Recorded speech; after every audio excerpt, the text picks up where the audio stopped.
এটা গতকালকে বয়ের আগের দিন অনেক ভয়াবহ ছিল পানিতে এখানে ছিল এতটুকু আজকে এখানে আপনারা হাইটে আসতে পারতেন কিন্তু এতদিন এখানে হারা যায়নি মানে আজকে পানি একটু কমছে বিধায় আমরা এগুলো টানতেছি জিনিসপাতি এগুলো আর কি এতদিন টানতে পারি না একদিন মানে যা ছিল তো দেওয়ালে নিচে ছিল এই আমরা ওদিকে গ্যাস লদি পাচ্ছি না যে আমরা রান্না করবো এটা গ্যাস লদি পাওয়া যাচ্ছে না খাবার পানির কি অবস্থা খাবার পানি তো মোটো নেই ত্রাণ কি এখানে পৌঁছাচ্ছে আপনাদের এখানে পৌঁছাচ্ছে না ঠিক মতো আসছে না তো এখানে আমার যেহেতু বয়স প্রায়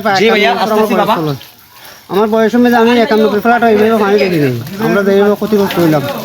ওর বাড়ি নিয়ে 91 ফ্ল্যাটও আমাদের এইভাবে ক্ষতিগ্রস্ত হয়নি দেখে পানি মানে অনেক হয় নাই মুরব্বীরা বলতেছে এরকম হয় নাই তো ওদের মুখ থেকে শুনতেছে এরকম কখনো হয় নাই আসলে না আমাদের এটা অনেক ওষা এখান থেকে মানে পানি আসছে অনেক ইয়া লাগে আর একটা জিনিস করতে হবে কি এখানে ওয়ার্ডে যেটা আছে ওইটা পানি টানার জন্য আমরা করে দিছি সুইচ গেট হ্যাঁ সুইচ গেট না সুইচ গেট আমরা এমনি জোর করে দিছি আর কি ওইটা কিন্তু মানে বড় হয়ে গেছে পানি গেছে আসছে এটা মানে একটু বাড়াতে হবে আর কি মানে আজকে 8 দিন আগে তুন জ্বর বেশি আজকে তারপরে বই নেওয়ার ঢুকে গেছে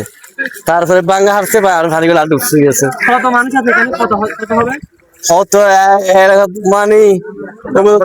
নলম্বরের মধ্যে মানে 10-15 রান্না বান্না করা যাচ্ছে না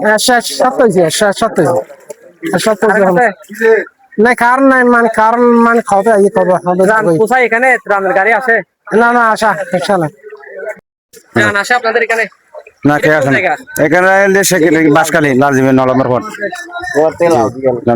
ত্রাণ এখানে আসতেছে না আসবে না এই যে আসবে না নয় এই যে রান্না বান্না কখন করছেন এক সপ্তাহে